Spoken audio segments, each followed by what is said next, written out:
En México, el 15% de la población es indígena. Y aunque la Constitución protege los derechos de estos pueblos y comunidades, la realidad es que la mayoría de los indígenas que son víctimas de un delito o que son acusados de cometerlo no cuentan con una debida representación jurídica. La Oficina del Alto Comisionado de Naciones Unidas para los Derechos Humanos realizó un diagnóstico sobre el acceso a la justicia de la población indígena. Y este estudio señaló que los indígenas se encuentran desamparados ante jueces y ministerios públicos por no hablar o entender el español, por no contar con un intérprete en su lengua y porque son escasos y poco capacitados los intérpretes y traductores en lenguas indígenas. También el estudio señaló que no existe un mecanismo para que los jueces y ministerios públicos puedan acceder de manera fácil a los servicios de un intérprete y traductor, por lo cual era muy importante desarrollar un padrón de intérpretes y traductores de lenguas indígenas al cual pudieran acudir las autoridades cuando requieran sus servicios. Y aunque la ley establece que las personas indígenas deben ser representadas por un defensor que hable y conozca su lengua, también es fundamental que conozca sus usos y costumbres. El artículo 2 constitucional establece que los indígenas tienen en todo tiempo el derecho a ser asistidos por intérpretes y defensores que tengan conocimiento de su lengua y de su cultura. Comentarte es muy importante que en nuestro país tenemos una gran diversidad, tenemos 364 variantes de lenguas indígenas y de esas 364 solo hasta la fecha cubrimos 120 variantes, ¿no? Entonces esto nos habla de que tenemos que seguir con este esfuerzo de formación de manera muy importante. Hoy estaré conversando con un evaluador en defensa penal para conocer cuál es el papel de los defensores públicos federales en materia de derechos de los pueblos y comunidades indígenas. ¡Comenzamos!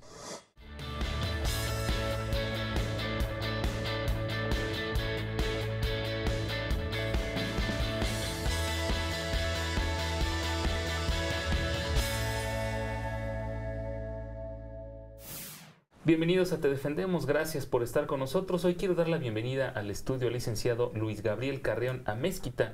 Él es evaluador en el área de defensa penal del Instituto Federal de Defensoría Pública. Muchísimas gracias por estar aquí, bienvenido. Gracias por la invitación.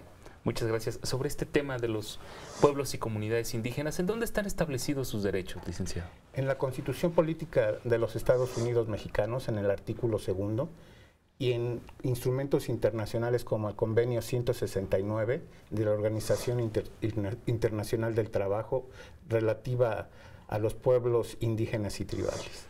Muy bien, aunque sabemos que existen leyes, ordenamientos que protegen los derechos de los pueblos y comunidades indígenas, sabemos que luego no es así.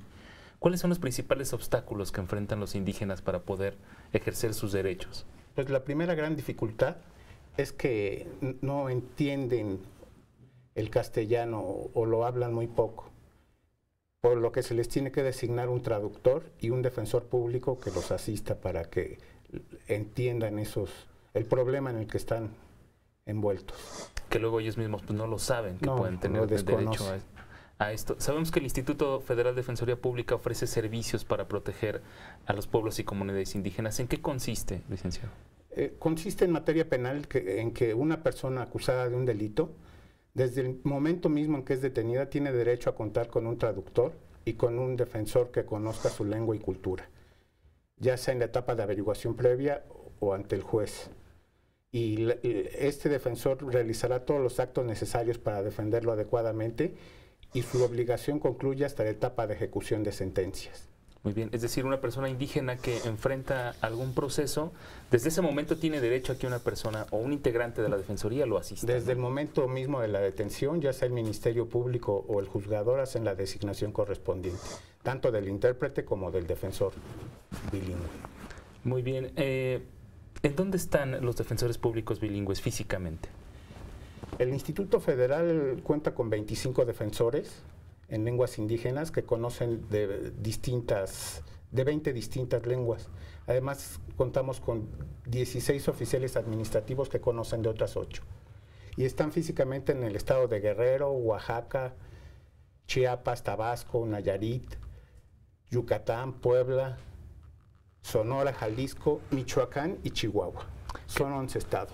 Muy bien. Creo que faltaría una mayor cantidad de defensores. Nada más estamos cubriendo una tercera parte de todo el territorio nacional. Sí, a eso iba. ¿Qué va a pasar si algún indígena es detenido en algún estado en donde no haya un defensor? El delegado del estado donde suceda esto solicita a la Dirección General que se mande al defensor bilingüe y se le comisiona para que atienda el asunto de esa persona, en donde sea que se encuentre. Muy Así bien. si está en Tijuana y es oaxaqueño, se le manda hasta allá a que realice los actos de defensa. O sea, tiene que ver la etnia de la que es procedente la persona. Eso es lo principal. ¿Y estiman el tiempo pertinente para que la persona se traslade para allá en cuanto a los procesos legales, términos? En la averiguación previa a veces el tiempo no alcanza porque si la persona está privada de su libertad, solo cuenta el Ministerio Público con 48 horas para resolver su situación jurídica. Entonces, en esos casos a veces se reservan los indígenas y hasta el momento de la declaración preparatoria es cuando se hace la designación, ya ante el juez. Muy bien. Pues, ¿cuáles son los problemas o los delitos que más enfrentan los pueblos y comunidades indígenas? Se lo voy a preguntar a nuestro invitado, pero esto después de nuestra primera pausa. En un instante, no te vayas.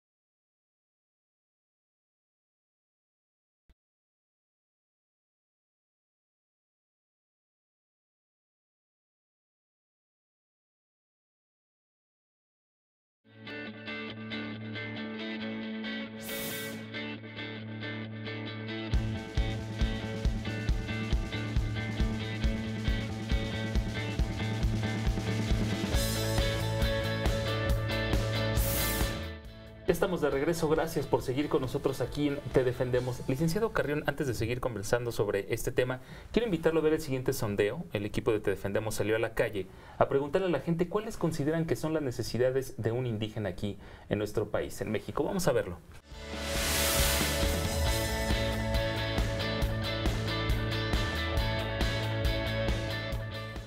Educación sobre todo.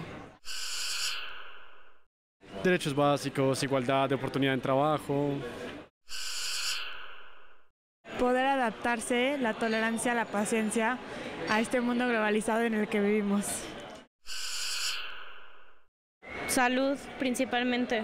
Un buen sistema de salud que cubra a todos los mexicanos, no que tengas que estar cotizando en el Seguro Social para que te atiendan dignamente. Y creo que el gobierno debería, pues, abarcar más en ese aspecto. Los programas sociales que hay hoy en día no son lo suficientemente buenos, hay muchísimos y no sirven para nada. Pues mejores derechos, la verdad, porque creo que los indígenas en México están muy dejados ahí al ahí se va y nadie se preocupa por ellos. Pues saltar de esa etapa de aislamiento que se encuentran, porque geográficamente muchos habitan en la sierra y ahí no tienen acceso para la mayoría de los servicios y acceso a los sistemas judiciales y de justicia. Principalmente la inclusión económica. Yo creo que los indígenas en nuestro país, con el principio de autonomía que se ha destacado tanto, se han relegado, pero siguen viviendo lamentablemente en condiciones de pobreza y de miseria. Una igualdad ante los indígenas, o sea, desde su propio lenguaje, que no hay tantas oportunidades, hasta el hecho de que los maltratan en sus comunidades mismas. Yo pienso que ese es un tema muy delicado que no se ha tocado en la agenda política del país y que más que todo es la fuerte represión que reciben los indígenas en muchas partes del país. Pues bien, licenciado, inclusión, igualdad de oportunidades, ¿qué concluir de este sondeo? Yo considero que los derechos de los indígenas todos están menoscabados.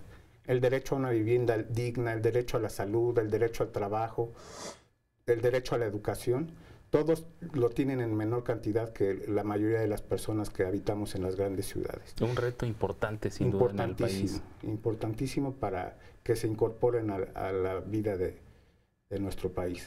Muy bien, sabemos que los defensores públicos conocen la lengua de los defendidos, pero a veces no es suficiente, o ¿por qué no es nada más tan importante conocer la lengua o el dialecto? Si conociera solo la lengua sería un intérprete, entonces se requiere que conozca también su cultura, sus usos y costumbres, para de esa manera tratar de explicar las causas que motivaron a la persona a cometer el delito. Hay un concepto que le llaman especificidad cultural, ¿no? Exactamente. Y que tiene que ver justamente con esto. Exactamente.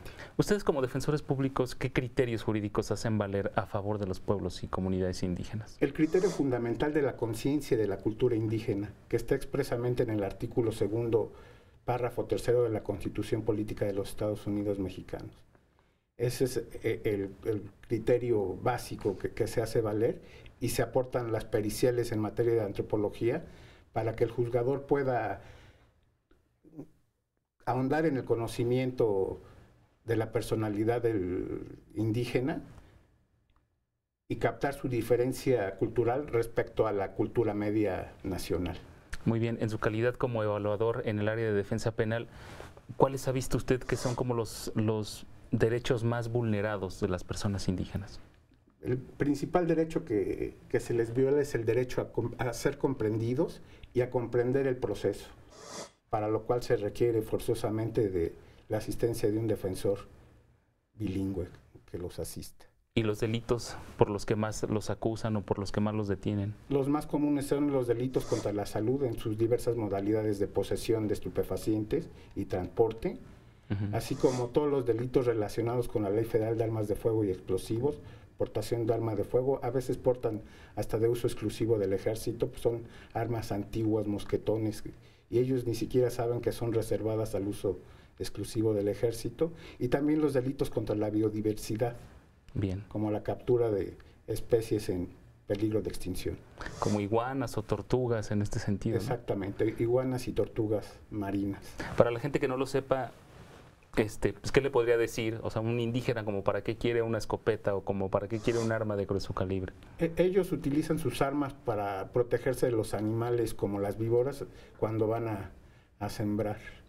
Ah, bien. Entonces, es algo normal para ellos llevar esos artefactos al campo.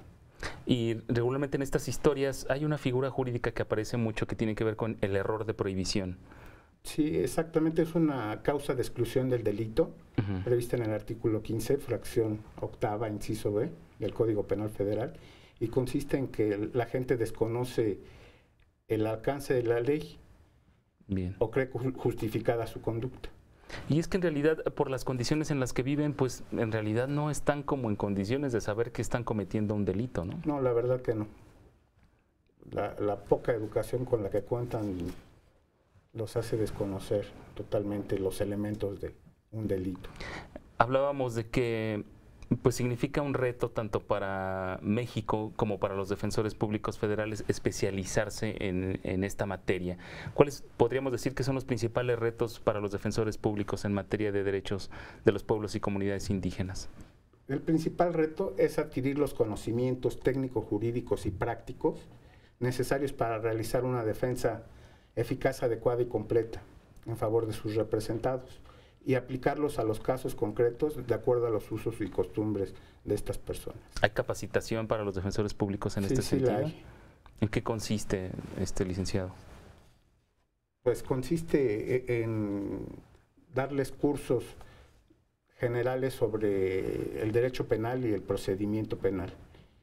De acuerdo. Y además en el instituto se están impartiendo clases de dialectos, como el náhuatl, otomí, para que cada vez más personas puedan asistir a los indígenas que se ven involucrados en este tipo de problemas.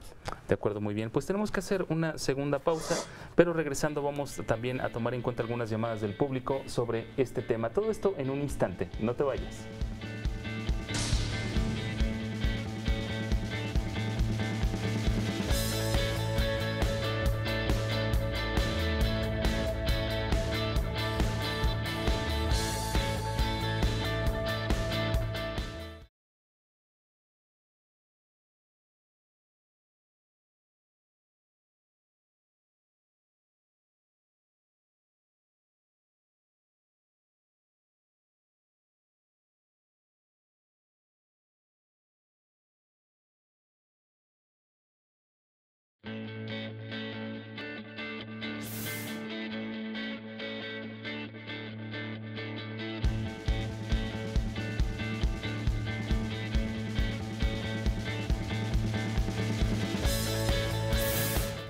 Ya regresamos, gracias por seguir con nosotros aquí en Te Defendemos. Le invitamos a revisar cuál es la situación actual de la población indígena en nuestro país. Licenciado Carrión, si le parece bien, vamos a ver.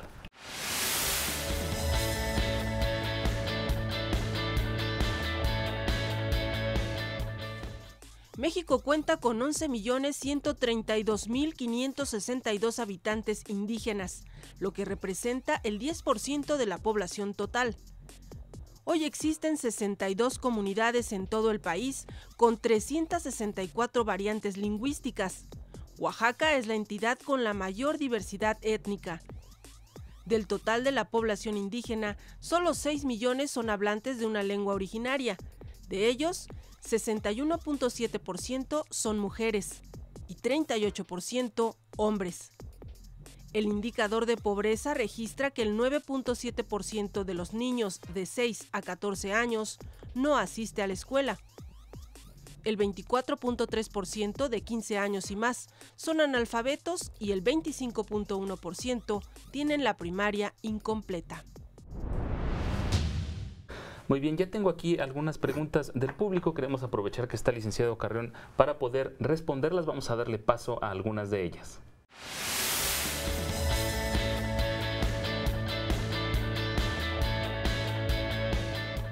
Y bien, ya tengo aquí la primera llamada. Es de Juan López Pérez, de Chimalhuacán, Estado de México. Quiere saber a quiénes se les considera indígenas. A los miembros de un pueblo o comunidad indígena, independientemente si tienen su domicilio dentro o fuera del territorio indígena. Estos también son considerados grupos vulnerables, ¿no? Claro que sí. Los que llamamos grupos vulnerables, gracias. Esta llamada es de Enrique García Estrada, de Nezahualcóyotl, Estado de México. Pregunta, ¿en qué momento debe designarse un traductor y un defensor público a los indígenas acusados de algún delito? Desde el primer día de la detención, y tanto el defensor como el intérprete deben conocer plenamente la lengua y cultura del indígena. Muy bien, esta otra llamada es de Ricardo Aguirre, de la colonia Guerrero. Él nos pregunta cuáles son las consecuencias de que a un indígena acusado de algún delito no le designen un traductor y defensor público durante la averiguación previa. Cualquier declaración emitida o prueba de cargo que derive de dichas circunstancias será ilícita y por tanto carecerá de todo valor probatorio. La violación cobra más relevancia en los casos de si la declaración constituye una confesión del inculpado.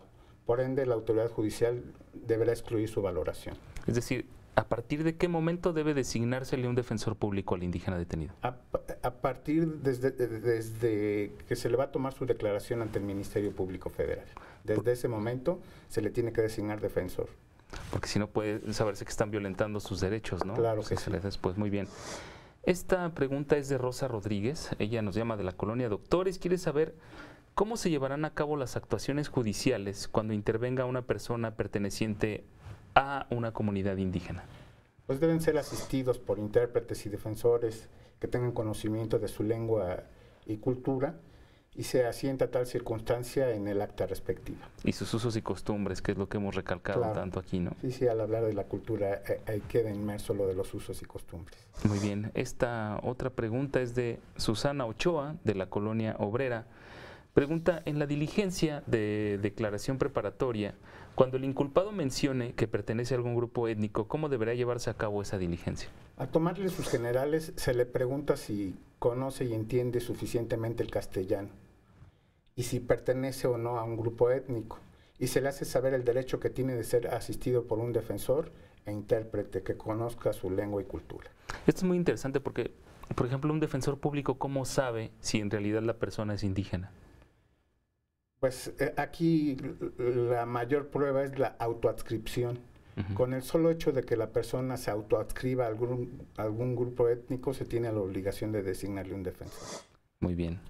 Esta llamada es de Alfredo Herrera, de la colonia Juárez. Pregunta, ¿cómo debe ser la designación de un defensor público en los lugares en donde no resida un tribunal federal cuando se trate de una persona indígena? En estos casos, la designación recae en un defensor de oficio del fuero común y preferentemente se buscará que conozca la lengua y cultura del detenido. Pero la recomendación es que acudan con los servicios de ustedes, ¿no?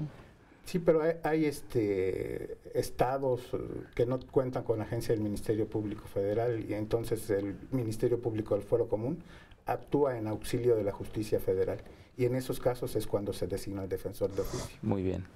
Ahí está la respuesta para Alfredo Herrera. Esta otra llamada es de Marta Tinoco, de Ecatepec. Desea saber, en cuestión de peritajes, cómo debe procederse en caso de que el procesado pertenezca a algún grupo indígena, que es más o menos lo que le preguntaba hace un momento. Sí, el juzgador procurará llegarse de dictámenes periciales a efecto de ahondar en el conocimiento de su personalidad y capte la diferencia cultural respecto a la cultura media nacional. Muy bien. Esta llamada es de Enriqueta Martínez, de Cuautitlán Izcalli, pregunta, ¿qué es la cultura media nacional? Es un concepto que supone la existencia de una cultura común a todos los mexicanos, aspectos y elementos más comunes de la cultura mestiza, que es a la que pertenecemos. Perfecto, muy bien. Esta llamada es de Juan Ayala Benítez, de Tepoztlán, Morelos. Cuestiona, ¿cómo puede una persona perteneciente a un pueblo o comunidad acreditar su calidad de indígena en los procedimientos? Ya hablábamos de la autoadscripción. Con la sola manifestación de la persona de que pertenece a un grupo étnico, ya se le considera indígena.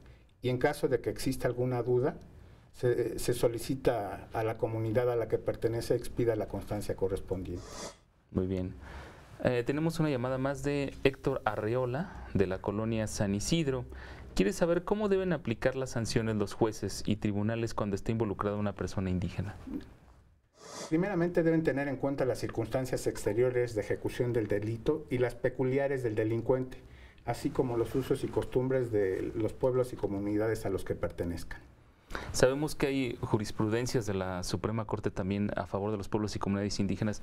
¿Esto solo tiene que ver con jueces y magistrados federales o también le compete a un defensor público federal?